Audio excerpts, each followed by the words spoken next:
Assalamualaikum warahmatullahi wabarakatuh.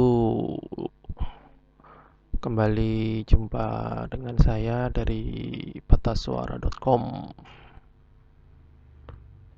Kali ini saya akan mereview satu aplikasi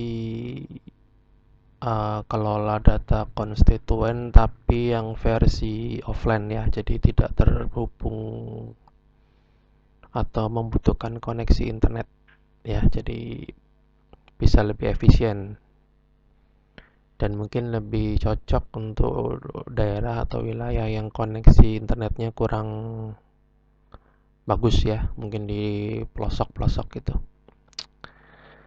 Oke, langsung saja kita review masing-masing menu. Yang pertama adalah menu wilayah. Di sini adalah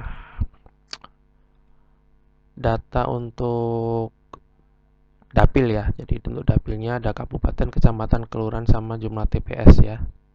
Sama dengan versi yang lain, menu ini adalah wajib dilakukan sebelum bisa digunakan aplikasinya. Setelah data wilayah, ini kita lakukan dari Excel ya. Jadi bisa impor. Buat di Excel kemudian diimpor. Kemudian menu yang kedua adalah menu TPS. Ini sama, jadi harus dilakukan dulu masternya. Jadi nanti kita buat filenya di Excel, kemudian kita import.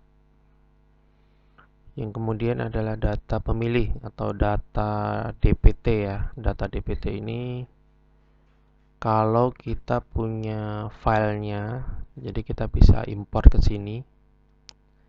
Jadi waktu nanti proses rekrutmen itu kita tinggal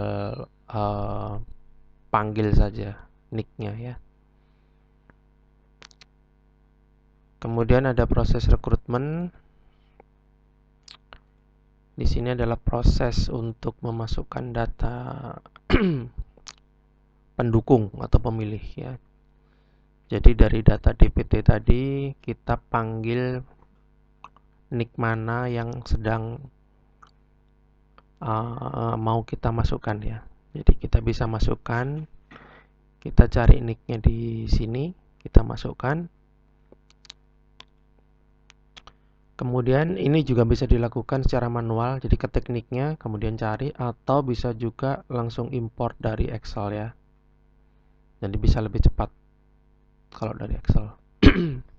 Biasanya dari Excel ini dilakukan kalau kita ada tim di kelurahan atau di kecamatan gitu ya, sudah direkap. Jadi saat di posko tinggal diimport, jadi langsung masuk sekaligus banyak data.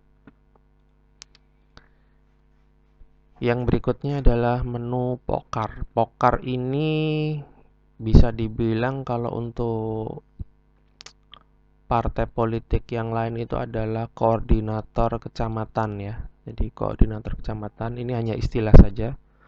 Kebetulan aplikasi ini kapan hari kami sesuaikan untuk parpol tertentu ya. Jadi istilahnya mengikuti mereka. Jadi ini untuk koordinator kecamatan yang kita bentuk atau yang kita rekrut.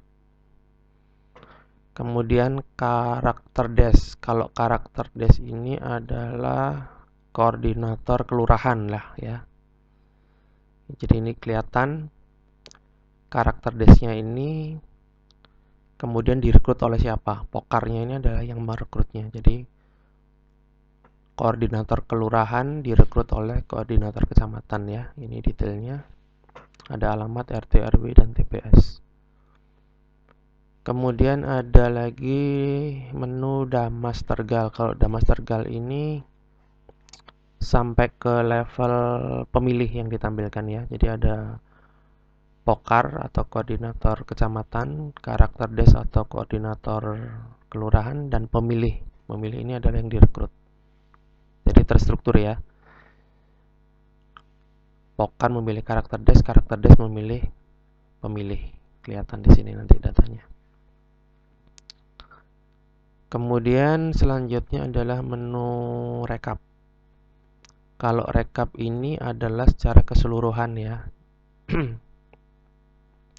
Jadi secara keseluruhan Ini ada nick, kemudian ada perekrutnya siapa, kemudian ini yang direkrut ya, jadi nama pemilihnya siapa, statusnya ini sebagai apa dia, sebagai pokar, sebagai karakter desk, atau sebagai pemilih. Nanti ada di situ. Kemudian ada lagi menu elektabilitas. Kalau menu elektabilitas ini akan menampilkan istilahnya ya, seperti pencapaian ya, mirip pencapaian. Jadi jumlah DPT-nya berapa, ini bisa per kecamatan, jumlah DPT berapa, kemudian koordinator kecamatannya berapa yang berhasil direkrut, koordinator kelurahan berapa, pemilihnya berapa, total berapa, dan pencapaiannya berapa persen ya. Jadi pencapaian dari total dari jumlah DPT ini persentase. Kemudian menu pencapaian sendiri ya. Menu pencapaian ini adalah masing-masing koordinator ya. Jadi masing-masing koordinator itu pencapaiannya berapa, merekrut berapa banyak gitu ya. Misalkan ini si Doni ini merekrut koordinator kelurahan 10. Kemudian kalau yang admin ini merekrut koordinator kecamatan 228, karakter des 21, pemilih. Jadi pencapaian secara nominal ya, secara nominal. Yang terakhir adalah progres. Ini hanya grafik saja, jadi bisa kita lihat jumlah DPT versus hasil perekrutannya berapa persen ya. Yang diagram pie itu gitu. Kalau diagram batangnya itu target perolehan versus hasil rekrutnya. Jadi targetnya berapa, pencapaiannya berapa gitu. Jadi lebih enak dilihat kalau berdasarkan grafik. Jadi kurang lebih seperti itu untuk versi offline. Mungkin memang lebih sederhana, tapi tetap powerful dalam menyajikan dan mengelola data rekrutmen. Terima kasih. Assalamualaikum warahmatullahi wabarakatuh.